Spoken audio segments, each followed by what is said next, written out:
اوہ اچھا، میں سمجھ گیا، آپ اپنی بیوی کی دولت سے اپنی ماں اور بہن کی مدد نہیں کر سکتے؟ جی نہیں، میری بیوی شازیہ بہت اچھی ہے، بہت رحم دل ہے۔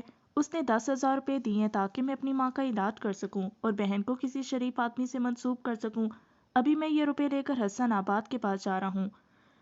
اوہ اچھا، آپ سمجھ گیا، جب تک آپ یہ روپے اپنی بہن تک نہیں پہنچائیں گے اس وقت تک وہ غریب ہی رہے گی۔ اگر آپ میری صاف کوئی کا برا نہ مانے تو میں کہوں گا کہ آپ کی غریب بہن میرا آئیڈیل ہے۔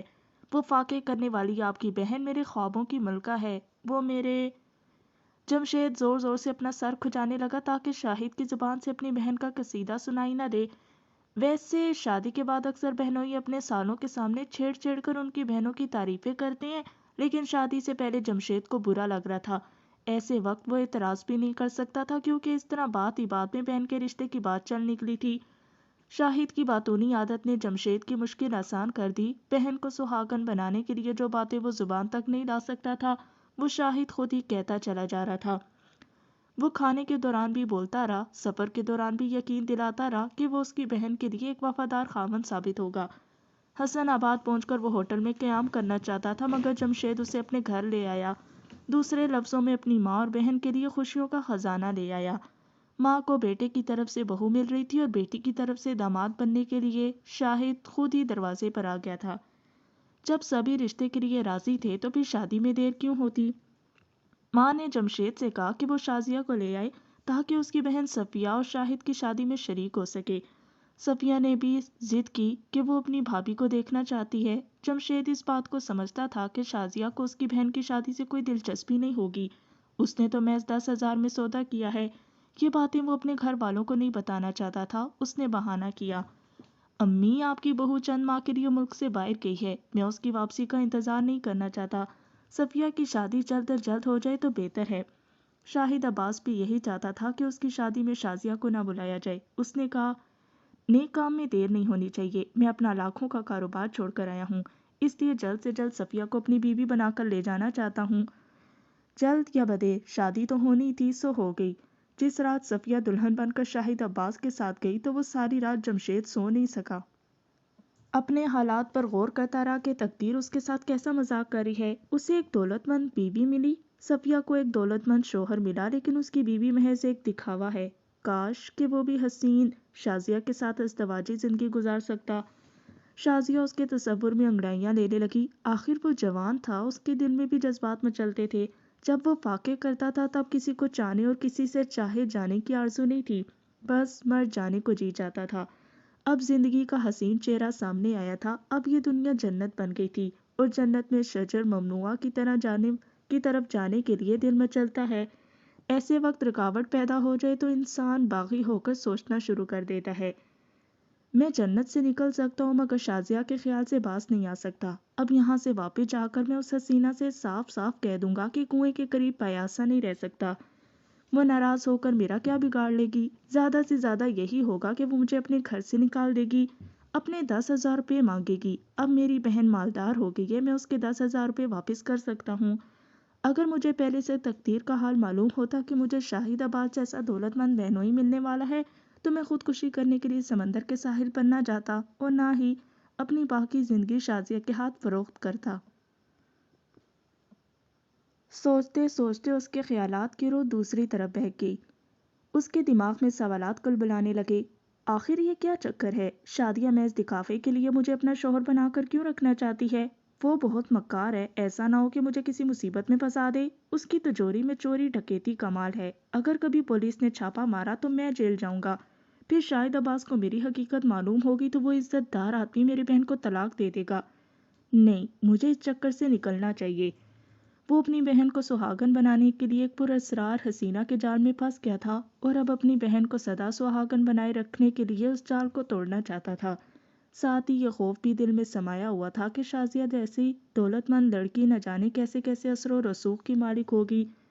اس نے دھمکی بھی دی تھی کہ اگر وہ غداری کرے گا تو اس کی ماں اور بہن مٹی میں مل جائیں گی۔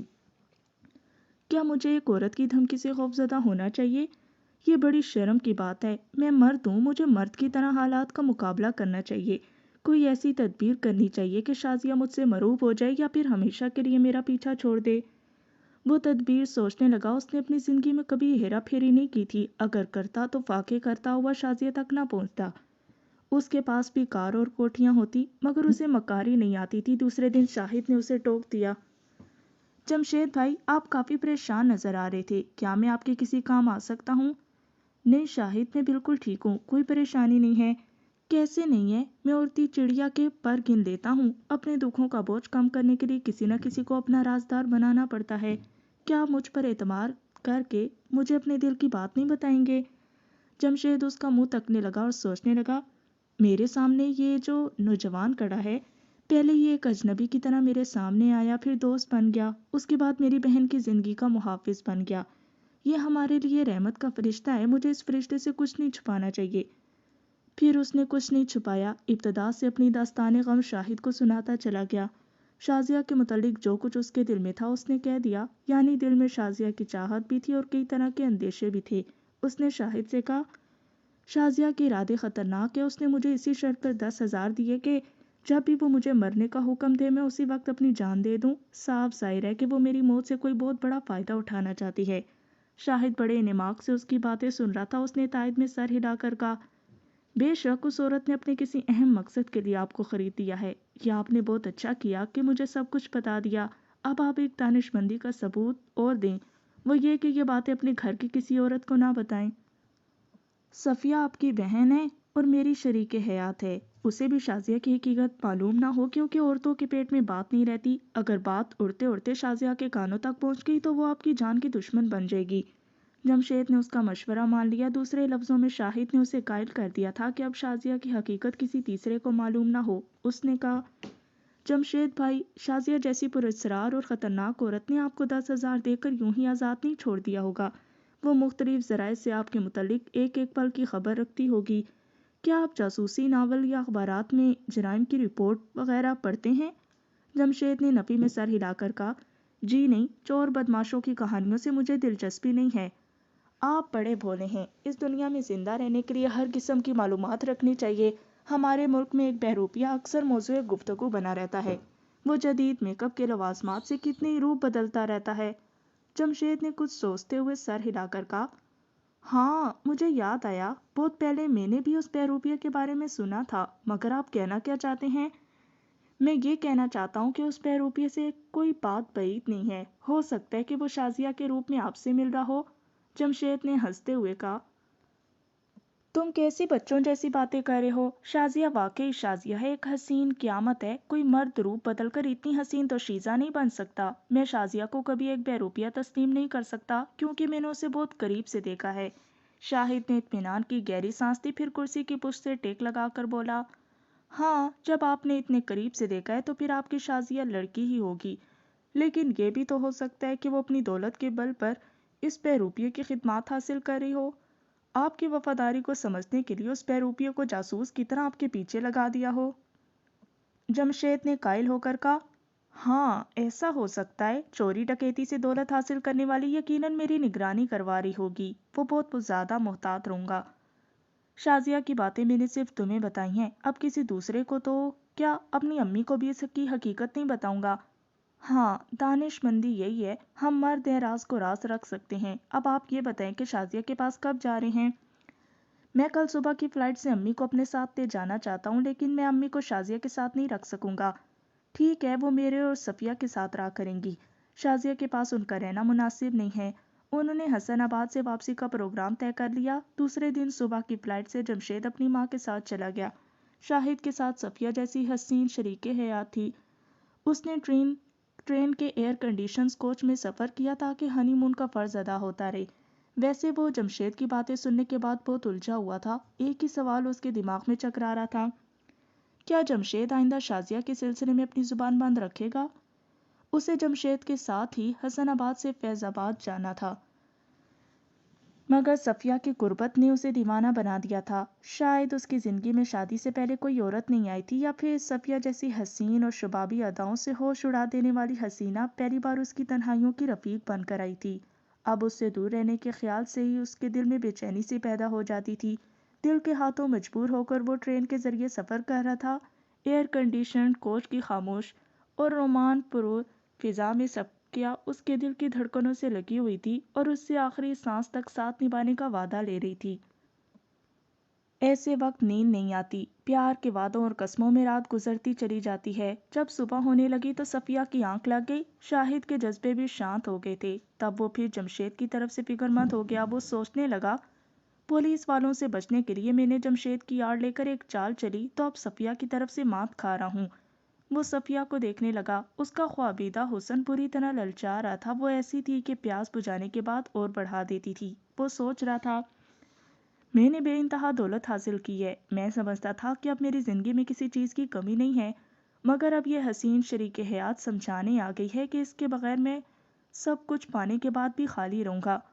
قانون میرا کچھ نہیں بگاڑ سکا، بڑے بڑے بدماش میری تلاش میں تھک ہار کر بیٹھ گئے، مگر یہ ایک عورت ابھی سے مجھے تھکا رہی ہے۔ اگر یہ نہ ہوتی تو میں جمشید کی زبان ہمیشہ کے لیے بند کر دیتا۔ ویسے اب بھی کچھ نہیں بگڑا، میں جمشید کو ایک اچھا سبق سکھاؤں گا۔ وہ صفیہ کے پاس سے اٹھ کر دوسری برتھ پر آ گیا۔ ٹرین تیز رفتاری سے بھاگی جا رہی تھی۔ اس نے ایک سگریٹ سلگایا، پھر ایک گہرا کش لگانے کے بعد دھواں چھوڑتے ہوئے سوچنے لگا، پہلے میں نے جمشید کو دھمکی دی تھی کہ اگر اس نے میری حقیقت کسی کے سامنے بیان کی یا پولیس تک پہنچنے کی کوشش کی تو اس کی ماں یا بہن کی لاش اسے ملے گی۔ اب صفیہ کو مارنا تو دور کی بات ہے، اس کے پاؤں میں کانٹا بھی چبھے گا تو تکلیف مجھے پہنچے گی۔ دراصل غلطی مجھ سے ہو گئی، میں روپ بدل کر حسن آباد تک جمشید کا پیچھا کرنا چاہتا تھا، پھر اس پلاننگ میں تبدیلی کر دی۔ میرے دماغ نے مجھے سمجھایا کہ اگر میں جمشید کی بہن کا سہاگ بن جاؤں گا تو وہ ہمیشہ میری مٹھی میں رہے گا، اگر وہ مجھ سے دھوکہ کرے گا تو میں اس کی بہن کو ایک شوہر کی حیثیت سے تکلیف پہنچاؤں گا، وہ بہن کی خاطر ہمیشہ میرا وفادار بن کرے گا۔ مگر افسوس، تقدیر کس طرح ناچ نچاتی ہے یہ پہلے سے کوئی نہیں جانتا۔ میں بھی نہیں جانتا تھا کہ صفیہ کے حسن و شباب کا جادو سر چڑھ کر بولے گا۔ وہ صفیہ کو پیار سے دیکھتا جا رہا تھا مگر پریشانی سے سوچتا جا رہا تھا۔ پھر اس نے اپنا سوٹ کیس کھول کر کپڑوں کے نیچے سے ایک پاکٹ کیسٹ ریکارڈر نکالا۔ اس ریکارڈر کو دیکھتے ہی اس کی پریشانی قدرے کم ہو گئی۔ اس کا دماغ تیزی سے سوچ رہا تھا کہ وہ جمشید کو کس طرح بلیک میل کر سکتا ہے۔ جمشید جب اپنی ماں کے ساتھ فیض آباد پہنچا تو شازیہ کی کوٹھی اسی طرح مقفل تھی جس طرح وہ چھوڑ کر گیا تھا۔ اس نے اپنی چابیوں سے وہاں کے دروازے کھولے۔ اس کی ماں نے ناگواری سے کہا، تم نے کیسی لڑکی سے شادی کی ہے؟ آخر وہ ملک سے باہر جا کر کیا کرتی ہے؟ ایک اچھی بیوی کی طرح گھر نہیں سنبھال سکتی؟ جمشید نے ایک سرد آہ بھری۔ اس کی بھی یہی خواہش تھی کہ شازیہ اگر اچھی بیوی بن کر گھر کی چار دیواری میں نہیں رہ سکتی تو کم از کم اس کی آغوش کی چار دیواری میں رہے اور سنگ دل محبوبہ بن کر اسے دھمکیاں نہ دے۔ اس نے ماں کو سمجھایا، امی میں نے کسی لڑکی سے نہیں، دولت سے شادی کی ہے۔ ایسا نہ کرتا تو صفیہ اتنی جلدی سہاگن نہ بنتی، نہ میں ایئرپورٹ جاتا، نہ شاہد سے ملاقات ہوتی اور نہ وہ آپ کا داماد بنتا۔ آپ ایک بہو کی حسرت کو دل سے نکال دیں۔ ایک اچھا داماد مل گیا ہے، اسی کی قدر کریں۔ میں شازیہ کے ساتھ کسی طرح زندگی گزار لوں گا۔ وہ پھر تصور میں شازیہ کو دیکھنے لگا کہ کس طرح اس کے ساتھ زندگی گزارے گا۔ یہ تو صرف تقدیر کا یہی کھاتا ہی کھول کر دیکھا جا سکتا تھا اور تقدیر کا رجسٹر اپنے وقت سے پہلے کبھی نہیں کھلتا۔ دوسرے دن وہ اپنی بہن اور بہنوئی کو ریسیو کرنے ریلوے اسٹیشن گیا، پھر انہیں لے کر شازیہ کی کوٹھی میں واپس آیا۔ صفیہ اس کوٹھی کو دیکھ کر بہت خوش ہو رہی تھی۔ خوشی کی بات ہی تھی، اسے ایک دولت مند شوہر ملا تھا اور اس کے بھائی کو ایک دولت مند بیوی ملی تھی۔ شاہد اپنی بیوی صفیہ اور جمشید کے درمیان کھڑا ہوا تھا۔ صفیہ کے ساتھ کھلم کھلا میاں بیوی کا رشتہ تھا، جمشید کے ساتھ بھی کچھ ایسا ہی رشتہ تھا جو جمشید کی بھی سمجھ میں نہیں آ سکتا تھا۔ شاہد نے واپسی میں صفیہ کی ماں کو بھی ساتھ میں لے لیا تاکہ بوڑھی عورت اس کوٹھی میں نہ رہے۔ جاتے وقت اس نے جمشید سے کہا، کل میں ایک دن کے لیے کاروبار کے سلسلے میں باہر جا رہا ہوں، پرسوں واپس آ جاؤں گا، میری غیر موجودگی میں آپ ذرا صفیہ کا خیال رکھیں۔ یہ کہہ کر وہ صفیہ اور اپنی ساس کے ساتھ وہاں سے چلا گیا۔ جمشید تنہائی میں پھر شازیہ کے متعلق سوچنے لگا۔ جب بھی وہ صفیہ اور شاہد کو ہنستے بولتے دیکھتا تھا اسے اپنی محرومیاں ستانے لگتی تھیں۔ اس رات وہ جب تک جاگتا رہا شازیہ کا انتظار کرتا رہا۔ وہ سوچ رہا تھا کہ شازیہ اگر اس کی نگرانی کرتی رہی ہوگی تو اسے یہ بھی علم ہو گیا ہوگا کہ اس کا نام نہاد شوہر حسن آباد سے واپس آ گیا ہے، لہٰذا وہ ضرور ملنے آئے گی۔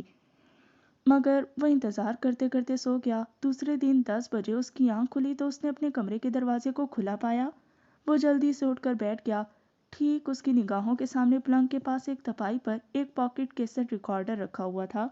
ریکارڈر کے نیچے ایک کاغذ طے کیا ہوا دبا ہوا تھا۔ اس نے کاغذ کو اٹھایا، پھر اسے کھول کر پڑھا۔ اس میں لکھا تھا، جمشید، تم جھوٹے اور فریبی ہو۔ تم سمجھتے تھے کہ مجھے تمہارے جھوٹ اور فریب کا علم نہیں ہو سکے گا، مگر تم مجھ سے کسی بھی حال میں نہیں چھپ سکتے۔ تمہارے سامنے یہ کیسٹ ریکارڈر رکھا ہوا ہے، اسے آن کرو، تمہیں پتہ چل جائے گا کہ میں کس طرح تمہارے بارے میں پل پل خبر رکھتی ہوں۔ کیسٹ سننے کے بعد تم مندرجہ ذیل فون نمبر پر فوراً رابطہ قائم کرو۔ فقط شازیہ۔ نیچے فون نمبر لکھا ہوا تھا۔ وہ کاغذ کو ایک طرف رکھ کر پھر کیسٹ ریکارڈر کو آن کر کے اس میں اسے ابھرتی ہوئی آواز سننے لگا۔ وہ اپنی اور شاہد کی آوازیں سن رہا تھا۔ حسن آباد میں شاہد کے ساتھ جو باتیں ہوئی تھی وہ سب اس کیسٹ میں ریکارڈ ہو گئی تھیں۔ کیسے ہو گئی تھیں؟ وہ دونوں ہاتھوں سے سر تھام کر سوچنے لگا۔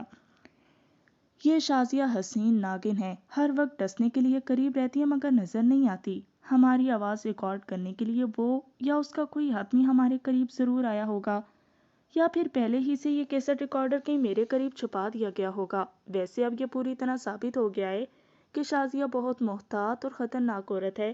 وہ مجھ سے کسی لمحے بھی غافل نہیں رہے گی۔ اسے یاد آیا کہ شازیہ نے فوراً ہی فون پر رابطہ قائم کرنے کی تاکید کی ہے۔ اس نے اس کاغذ کو اٹھا کر فون نمبر کو ذہن نشین کیا، پھر وہاں سے اٹھ کر ڈرائنگ روم میں آ گیا۔ وہاں ایک صوفے کے پاس ٹیلی فون رکھا ہوا تھا۔ وہ صوفے پر بیٹھ گیا، اس کے بعد ریسیور اٹھا کر نمبر ڈائل کرنے لگا۔ دوسری طرف شازیہ ایک ٹیلی فون کے پاس بیٹھی ہوئی تھی اور بار بار اپنی رسٹ واچ کو دیکھ رہی تھی۔ آخر فون کی گھنٹی بج اٹھی۔ اس نے ریسیور اٹھا کر کہا، ہیلو جمشید، معلوم ہوتا ہے دیر سے سو کر اٹھے ہو۔ میں بہت دیر سے انتظار کر رہی ہوں۔ مجھے امید ہے کہ تم نے اپنے جھوٹ اور فریب کو کیسٹ ریکارڈر کے ذریعے سن لیا ہوگا۔ اب تم اپنی سزا خود تجویز کرو۔ دوسری طرف سے جمشید کی آواز آنے لگی، شازیہ، میں شرمندہ ہوں۔ میں تمہیں یقین دلاتا ہوں کہ میں نے کسی دشمن کے خیال سے شاہد کے سامنے تمہاری حقیقت بیان نہیں کی۔ میں تمہاری عزت بھی کرتا ہوں اور تم سے محبت بھی کرتا ہوں۔ بکواس مت کرو۔ اگر میں اپنی ذہانت سے تمہاری فریب کاریوں کو نہ سمجھ پاتی تو تم تو اس طرح التجائیں نہ کرتے۔ یہ سب دکھاوے کی شرمندگی ہے۔ میں تمہارے فریب میں نہیں آؤں گی۔ میں نے تمہیں ایک نئی زندگی کی، تمہاری بہن کی شادی کے لیے 10,000 روپے دیے، مگر تم احسان فراموش نکلے۔ تم میرے مجرم ہو اور مجرم خود کو کبھی سزا نہیں دیتے، لہٰذا میں تمہیں سزا دے رہی ہوں۔ لو، ذرا اس سزا کو بھی کان کھول کر سن لو۔ اتنا کہہ کر شازیہ خاموش ہو گئی۔ اس کے آس پاس کوئی نہیں تھا، لیکن اس کی آواز بدلتی فون پر شاہد بولنے لگا۔ وہ تکلیف سے کرا رہا تھا اور نقاہت سے کہہ رہا تھا، ہاں جمشید بھائی، یہاں مجھے بہت اذیتیں پہنچائی جا رہی ہیں۔ اب مجھے یقین آ گیا ہے کہ تمہاری یہ شازیہ کتنی مکار اور خطرناک ہے۔ دوسری طرف سے جمشید نے گھبرا کر پوچھا، شاہد، تم کہاں ہو؟ تمہاری آواز سے پتہ چل گیا کہ وہ مکار عورت تم سے بہت برا سلوک کر رہی ہے۔ تم کیسے اس کے ہتھے چڑھ گئے؟ ہائے، کچھ نہ پوچھو۔ 3 بدماش اچانک ہی میری کار میں گھس آئے تھے۔ انہوں نے ریوالور دکھا کر مجھے اس ویرانے تک آنے پر مجبور کر دیا۔ یہ لوگ اب بھی میرے آس پاس کھڑے ہوئے ہیں۔ ہائے، میں کیا کروں؟ آپ ذرا ہمت سے کام لے، شازیہ کو فون دے، میں اس سے بات کرتا ہوں۔ فون کا وہ ریسیور تو بیک وقت شاہد اور شازیہ کے ہاتھ میں تھا، صرف آواز اور لب و لہجہ مختلف تھا، لہٰذا آواز بدل گئی۔ شازیہ نے کہا، ہیلو جمشید، مجھ سے غداری کا نتیجہ دیکھ لیا؟ تم سمجھتے تھے کہ تمہاری بے ایمانی کی سزا میں تمہیں دوں گی۔ نہیں، میں ایسی نادان نہیں ہوں۔ میں چاہوں تو ایک پل میں تمہاری بہن کا سہاگ اجاڑ سکتی ہوں۔ نہیں، جمشید گھبرا کر چیخنے لگا۔ شازیہ، پہلے میری بات سن لو۔ مجھ سے پہلی بار غلطی ہوئی ہے، اس کی اتنی بھیانک سزا نہ دو۔ میں اپنی بہن کے سہاگ کی قسم کھا کر کہتا ہوں کہ اب تمام عمر تمہارا وفادار بن کر رہوں گا۔ جب میں تمہارے بہنوئی کو آزاد کر دوں گی تو تم اس کے ساتھ پولیس اسٹیشن پہنچ جاؤ گے۔ کیا تم مجھے کوئی نادان بچی سمجھتے ہو؟ پلیز شازیہ، مجھے ایک ذرا سی مہلت دو، مجھ سے ملاقات کرو، میں تمہیں مطمئن کر دوں گا۔ اچھی بات ہے، میں ابھی آ رہی ہوں۔ دونوں طرف ریسیور رکھ دیے گئے۔ جمشید اب تک خوش آمدید کر رہا تھا، ریسیور رکھتے غصے سے پیچ و تاب کھانے لگا۔ شازیہ کی مکاریاں بڑھتی ہی جا رہی تھی۔ پہلے اس نے اس کی غربت اور بے بسی سے فائدہ اٹھا کر اس کی زندگی خریدی، اسے زر خرید شوہر بنایا، پھر جاسوسہ کی طرح حسن آباد تک اس کے پیچھے لگی رہی، اور اب اس کی بہن کو بیوہ بنانے پر تل گئی ہے۔ وہ غصے سے کام کیا، ابھی 1 ہفتہ گزرا تھا کہ بہن سہاگن بنی تھی، ابھی وہ ازدواجی مسرتوں کا منہ دیکھ رہی تھی اور وہ ناگن اس کی مسرتیں چھین لینا چاہتی تھی۔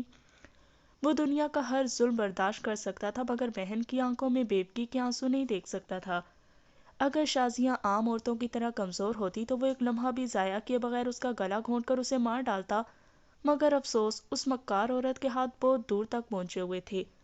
وہ اپنے غصے کو برداشت کرنے لگا کیونکہ ابھی خوشامد اور التجاؤں سے کام نکالنا دانش مندی ہوتی، اس لیے وہ ایک آئینے کے سامنے بیٹھ کر اپنے چہرے پر نرمی اور بے چارگی کے تاثرات پیدا کرنے لگا۔ اس وقت اسے پتہ چل رہا تھا کہ زہر پینا آسان ہے مگر غصہ پینا بہت مشکل۔ بڑی مشکلوں کے بعد اس نے خود کو اوپر سے سرد بنا لیا۔ اس کے لیے کافی دیر تک مشق کرنی پڑی۔ جب شازیہ 1 گھنٹے بعد آئی تو وہ بہت حد تک سنبھل چکا تھا۔ وہ جمشید کی مسکین سی صورت دیکھ کر مسکراتی ہوئی بولی، کہو دماغ ٹھکانے آ گیا؟ اگر نہ آیا ہو تو آؤ آگے بڑھو اور مجھے تنہا اور بے یار و مددگار سمجھ کر میرا گلا گھونٹ دو۔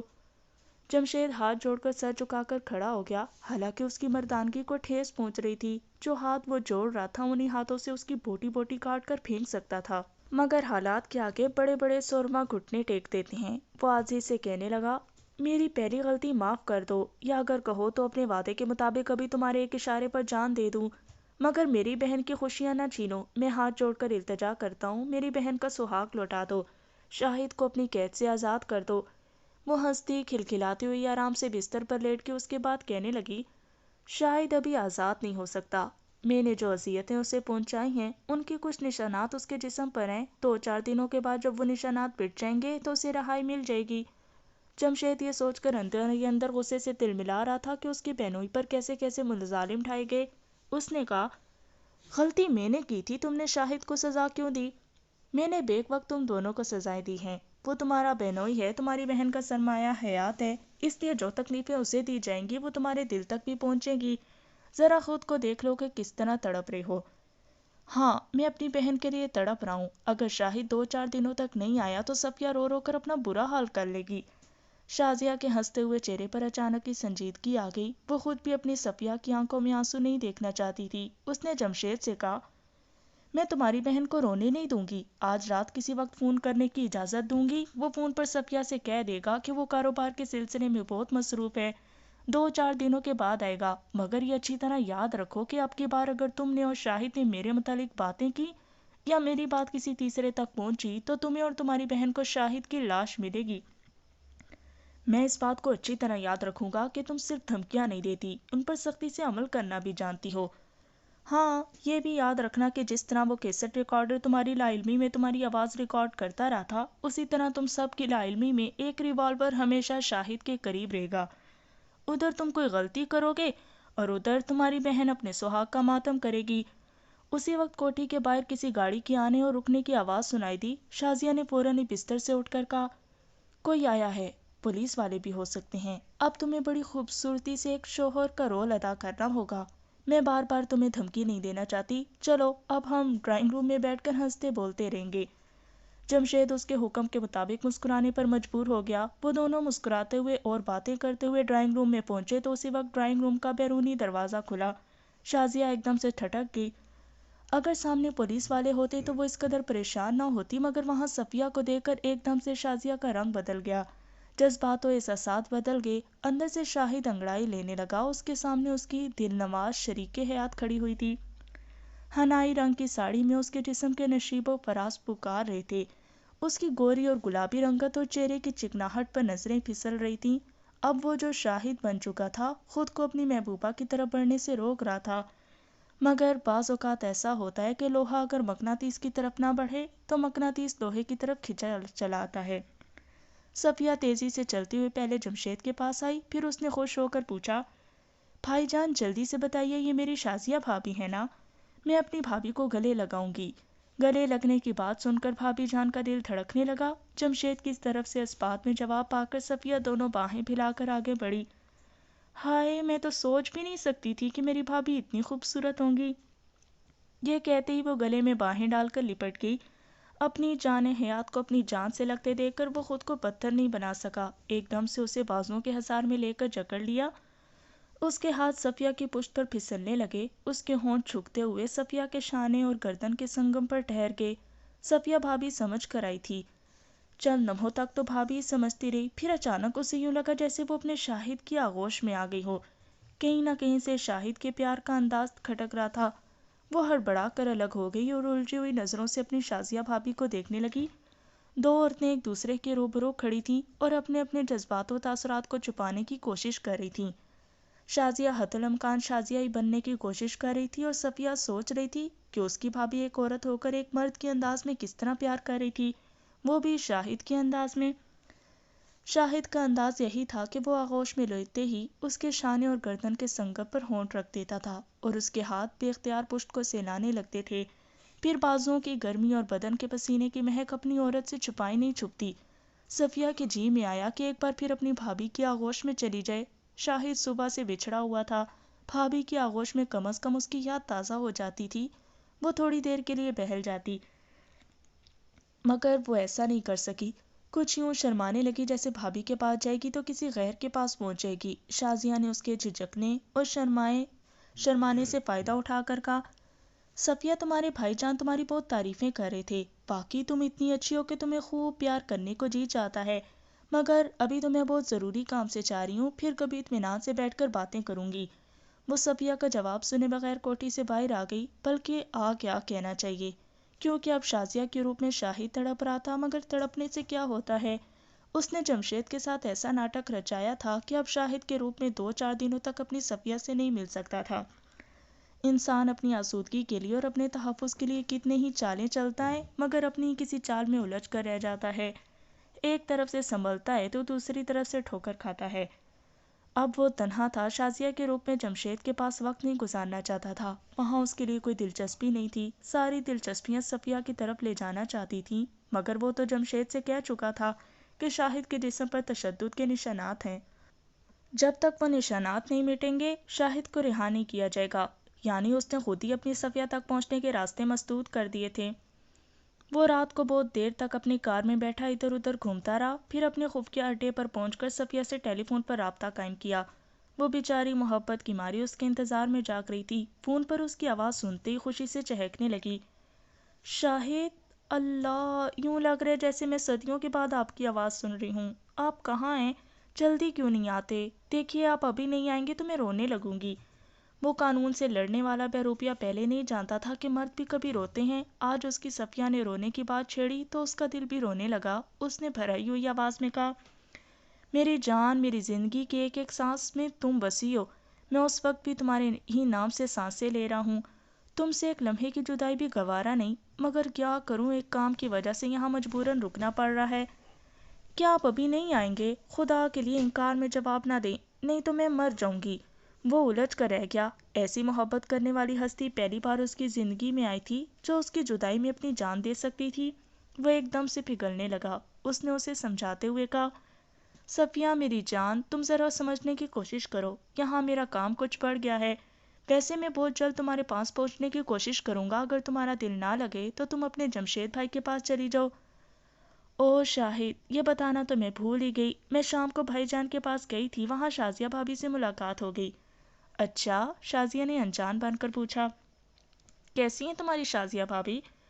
اللہ، بہت خوبصورت ہیں، میں تو ان سے لپٹ گئی تھی، مگر پھر مجھے ان سے ڈر بھی لگنے لگا، آپ شاید یقین نہ کریں، بھابھی نے بالکل آپ کے انداز میں پیار کیا تھا، بالکل یہاں شانے اور گردن کے پاس، اف اللہ، میرا بدن کپ کپی سی طاری ہو رہی ہے، آ جائیے نا۔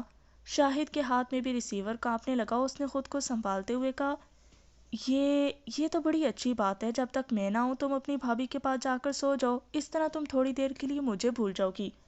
خدا نہ کرے کہ میں آپ کو بھولوں، آپ کو بھولنے سے پہلے مر جاؤں گی، مگر میرا ذہن الجھ کر رہ گیا شاہد، میری سمجھ میں نہیں آتا کہ آپ کے پیار کا انداز شازیہ کو کس طرح آ گیا۔ وہ تفصیل سے بتانے لگی کہ شاہد اور شازیہ کے پیار کے انداز میں کس قدر ہم آہنگی ہے، حتیٰ کہ شازیہ کے جسم سے شاہد کے پسینے کی مہک آ رہی تھی۔ اس کی باتیں سن کر شاہد گڑبڑا گیا، آج تک بڑے بڑے پولیس آفیسر، بڑے بڑے نامور جاسوس اس کی گرد کو نہیں پا سکے، صفیہ اس کے پسینے کی مہک سے اسے شازیہ کے اندر ٹٹول رہی تھی، اس طرح تو بڑا خطرہ پیدا ہو گیا تھا۔ اس نے جلدی صفیہ سے ملنے کا وعدہ کر کے ریسیور رکھ دیا، پھر بے چینی سے ادھر ادھر ٹہلنے لگا، اپنی چھپی ہوئی پہچان تک پہنچنے والی صفیہ کو وہ کوئی نقصان نہیں پہنچا سکتا تھا، اپنی زندگی کو کوئی اپنے ہاتھوں سے نہیں مارتا، اب یہی صورت رہ گئی تھی کہ وہ شازیہ کے روپ کو ہمیشہ کے لیے ختم کر دے تاکہ صفیہ آئندہ بھابھی کے بدن کی خوشبو تک نہ پہنچ سکے۔ شازیہ کا روپ ختم کرنے سے پہلے جمشید کو راستے سے ہٹانا بے حد ضروری تھا، کیونکہ شازیہ کا روپ ختم ہونے کے بعد جمشید اس کی کوٹھی پر قابض ہو جاتا۔ وہ ایک کرسی پر آ کر بیٹھ گیا، پھر ایک سگریٹ سلگا کر سنجیدگی سے سوچنے لگا۔ میں پہلے جمشید کو ہمیشہ کے لیے راستے سے ہٹاؤں گا، پھر صفیہ کو کچھ دنوں کے لیے شہر سے باہر لے جاؤں گا تاکہ وہ اپنے بھائی اور اپنی بھابھی سے نہ مل سکے۔ اس کے بعد میں شازیہ کے روپ کو ہمیشہ کے لیے ختم کر دوں گا۔ پولیس والوں سے چھپنے کے لیے مجھے صفیہ جیسی شریک حیات کا سہارا مل گیا۔ میں ایک باعزت اور شریفانہ زندگی گزار رہا ہوں، کوئی مجھ پر شبہ نہیں کرے گا۔ وہ بہت دیر تک سوچتا رہا اور اپنے نئے منصوبوں کا ہر پہلو سے جائزہ لیتا رہا۔ پھر وہ فون کے پاس آ کر اور ریسیور اٹھا کر اس کوٹھی کے نمبر ڈائل کرنے لگا جہاں جمشید موجود تھا۔ رابطہ قائم ہوتے ہی اس نے شاہد کی آواز میں اسے مخاطب کیا۔ ہیلو جمشید بھائی، میں اس وقت ڈاکٹر جبار کے پرائیویٹ ہسپتال سے باتیں کر رہا ہوں۔ شازیہ اور اس کے آدمیوں نے مجھے چھوڑ دیا ہے، اس کے ساتھ ہی دھمکی بھی دی ہے کہ میں فی الحال آپ سے نہ ملوں اور پولیس والوں سے رابطہ قائم نہ کروں، ورنہ دوسری بار وہ مجھے زندہ نہیں چھوڑیں گے۔ میں نے آپ کو یہ کہنے کے لیے فون کیا ہے کہ آپ فی الحال مجھ سے ملنے کی کوشش نہ کریں۔ کل صبح میں کسی وقت صفیہ کے پاس چلا جاؤں گا اور اسے سمجھا دوں گا کہ ایک حادثے میں مجھے چوٹیں آئی ہیں۔ اگر آپ میری زندگی چاہتے ہیں تو خدا کے لیے آئندہ شازیہ کو شکایت کا موقع نہ دیں۔ دوسری طرف سے جمشید کی آواز سنائی دی۔ شاہد، تمہارے دم سے میری بہن کا سہاگ قائم ہے۔ میں تمہارے لیے اپنی جان دے دوں گا اور آئندہ شازیہ کو تمہارے سائے تک بھی نہیں پہنچنے دوں گا۔ تم اطمینان رکھو، میں شازیہ سے کوئی فیصلہ کرنے کے بعد ہی تم سے ملوں گا۔ جمشید نے اتنا کہہ کر ریسیور رکھ دیا۔ اب اس کے دل میں بیک وقت اطمینان بھی تھا اور بے چینی بھی۔ اطمینان اس لیے کہ شاہد اس ناگن کے چنگل سے نکل گیا تھا، اور بے چینی اس لیے کہ ناگن ابھی زندہ تھی، وہ پھر کسی وقت ڈسنے کے لیے تیار ہو سکتی تھی۔ وہ بہت دیر تک سوچتا رہا کہ اب اسے کیا کرنا چاہیے۔ اتنے میں شازیہ آ گئی۔ اس نے آتے ہی کہا، میں تمہیں بہت بڑی خوشخبری سنانے آئی ہوں۔ میں نے تمہارے بہنوئی کو آزاد کر دیا ہے۔ شاید وہ اب تک تمہاری بہن کے پاس پہنچ گیا ہوگا یا کہیں اپنے زخموں کی مرہم پٹی کروا رہا ہوگا۔ جمشید کو پہلے ہی اس کی رہائی کی اطلاع مل چکی تھی۔ اس نے انجان بن کر کہا، واقعی یہ میرے لیے بہت بڑی خوشخبری ہے۔ تم نے مجھ پر بہت بڑا احسان کیا ہے، میں یہ احسان زندگی بھر نہیں بھولوں گا۔ یہ سب زبانی باتیں ہیں، تم میرے احسانات کو بھول جاتے ہو۔ اگر تمہیں موقع ملے گا تو تم میری جان کے دشمن بن جاؤ گے۔ نہیں شازیہ، میں قسم کھا کر کہتا ہوں کہ میں تمہارے خلاف بھی کوئی بات نہیں سوچوں گا، تمہارے ہر حکم کی تعمیل کروں گا۔ تم مجھے آزما کر دیکھ لو۔ ہاں، میں تمہیں آزمانے آئی ہوں۔ کیا تم ابھی اس جگہ جاؤ گے جہاں ہماری پہلی ملاقات ہوئی تھی؟ تم مجھے سمندر کے ساحل پر جانے کے لیے کہہ رہی ہو؟ ہاں، اسی شکستہ کاٹیج میں جہاں شاید اب تک پھانسی کا پھندا لٹک رہا ہوگا۔ تم ابھی اور اسی وقت روانہ ہو جاؤ، کسی ٹیکسی میں جانا اور کاٹیج سے بہت دور اس ٹیکسی کو چھوڑ دینا۔ جمشید نے اس کے حکم کی تعمیل کی، فوراً ہی کوٹھی سے باہر آ گیا۔ مین روڈ پر پہنچ کر اسے ایک ٹیکسی مل گئی۔ ٹیکسی میں بیٹھ کر کاٹیج کی طرف جاتے ہوئے وہ یہ بات اچھی طرح سمجھ رہا تھا کہ آج رات زندگی اور موت کا فیصلہ ہے۔ شازیہ اس کے پیچھے ضرور آئے گی، ان دونوں میں سے کسی کو زندگی ملے گی اور کسی کو موت۔ وہ ٹیکسی کی کھڑکی سے باہر شہر کی گزرتی ہوئی رونق کو دیکھنے لگا۔ شہر گزر جاتا ہے، رونقیں گزر جاتی ہیں، جب زندگی تمام ہو جاتی ہے۔ آج سے تقریباً 2 ہفتہ پہلے وہ اپنی مرضی سے پھانسی کے پھندے کو گلے لگانے گیا تھا۔ اس وقت زندگی اتنی خوبصورت نہیں تھی، دولت اور اتنی آسائشیں نہیں تھی۔ اب دنیا کی ساری نعمتیں پانے کے بعد اب انہیں اپنے ہاتھوں سے کھو دینے کو جی نہیں چاہتا تھا۔ کوئی پاگل ہی اچھی بھلی زندگی کا خاتمہ کر سکتا تھا، اور وہ پاگل نہیں تھا۔ کاٹیج سے بہت دور اس نے ٹیکسی چھوڑ دی اور پیدل ہی کاٹیج کی طرف جانے لگا۔ ریت میں اس کے پاؤں دھنس رہے تھے، جیسے ہر قدم پر زندگی اس کے پاؤں پکڑ رہی ہو کہ وہ موت کی طرف نہ جائے، مگر وہ خود کو کشاں کشاں اس طرف لیے جا رہا تھا، اس لیے کہ اپنی زندگی کے زیادہ بہن کا سہاگ عزیز تھا۔ کاٹیج میں پہنچ کر اس نے دیکھا چھت کی شہ تیر سے پھانسی کا پھندا اسی طرح لٹک رہا ہے۔ اب وہ گرد آلود ہو چکا تھا۔ تعجب ہے کہ 2 ہفتوں کے دوران وہاں کوئی نہیں آیا تھا۔ اگر کوئی آیا ہوتا تو اس پھندے کو ضرور وہاں سے ہٹا دیتا، مگر تقدیر جہاں موت لکھ دیتی ہے وہ جگہ کسی نہ کسی طرح محفوظ رہ جاتی ہے۔ پھندے کے نیچے اسی طرح ایک کرسی رکھی ہوئی تھی۔ شکستہ پلنگ ایک طرف کھسکا ہوا تھا اور پلنگ کے پاس ہی وہ کدال پڑی ہوئی تھی، جسے دیکھ کر اس نے سوچا تھا کہ کدال موجود ہے، مگر شاید اس کی قبر کھودنے کوئی نہیں آئے گا۔ تھوڑی دیر بعد شازیہ بھی وہاں آ گئی۔ اس نے پلٹ کر دیکھا، وہ دروازے پر کھڑی ہوئی تھی، اس کے ہاتھ میں ایک ریوالور تھا۔ وہ اسے ریوالور کی زد میں رکھ کر آگے بڑھتے ہوئے بولی، جمشید، میں نے صرف 5 رات تک کے لیے تمہاری زندگی خریدی تھی، مگر میں نہیں چاہتی کہ فائرنگ کی آواز دور تک جائے۔ بہتر یہ ہوگا کہ تم اپنے وعدے کے مطابق خود ہی اس پھندے کو گلے لگا لو۔ جمشید نے رضامندی سے سر ہلاتے ہوئے کہا، ہاں، میں پہلے ہی سمجھ گیا تھا کہ اپنا وعدہ پورے کرنے کا وقت آ چکا ہے۔ یوں بھی میں اس لیے خوشی سے مرنا چاہتا ہوں کہ تمہاری دشمنی میرے بہنوئی سے نہیں، مجھ سے ہے۔ میں مر جاؤں گا تو تم اس کا پیچھا چھوڑ دو گی۔ یہ کہہ کر وہ کرسی پر چڑھ گیا، پھانسی کے پھندے تک پہنچ گیا۔ پھندے کو گلے میں ڈالنے سے پہلے اس نے رسی کو کھینچ کر اس کی مضبوطی کا جائزہ لیا، پھر اسے کھینچ کر دیکھنے کے دوران ہی وہ ایک بارگی رسی سے لٹکتا ہوا شازیہ کی طرف آیا اور اس کے منہ پر ایک ٹھوکر ماری۔ منہ پر ٹھوکر پڑتے ہی وہ ایک طرف جا گری اور ریوالور دوسری طرف جا پڑا۔ جمشید کدال کے پاس پہنچ گیا، پھر شازیہ کے سنبھلنے اور زمین سے اٹھنے سے پہلے کدال چل پڑی۔ اس کی نوک شازیہ کی کمر میں پیوست ہو گئی۔ جمشید نے کدال کو ایک طرف پھینک کر اس کی گردن دبوچ لی، اسے چیخنے چلانے کا موقع ہی نہیں دیا، اسے کھینچتا ہوا کرسی کے پاس لے آیا۔ شازیہ کے ہاتھ پاؤں ڈھیلے پڑ گئے تھے، اس کی مدافعت بہت ہی کمزور تھی، اس لیے جمشید کو زیادہ جدوجہد نہیں کرنی پڑی۔ وہ اس کی گردن دبوچ کر اسے کھینچتا ہوا کرسی پر چڑھ گیا، پھر پھندے کو اس کے گلے میں ڈال کر اسے اچھی طرح کس دیا۔ ایسی حالت میں پہلی بار شازیہ کے حلق سے مردانہ آواز نکلی۔ جمشید نے کرسی کو ایک طرف گراتے ہوئے نفرت سے کہا، سالی مرتے وقت مرد کی آواز میں چیخ رہی ہے۔ وہ سالی دوسری بار چیخنے کے قابل نہیں رہی تھی، پھندے نے اس کی آواز ختم کر دی، اور وہ جو حقیقت میں سالہ تھا، وہ اس کے تڑپنے اور مرنے کا منظر دیکھ رہا تھا اور آئندہ کی پلاننگ کر رہا تھا کہ اب وہ کدال سے اسی جگہ قبر کھودے گا اور اس میں شازیہ کو ہمیشہ کے لیے چھپا دے گا۔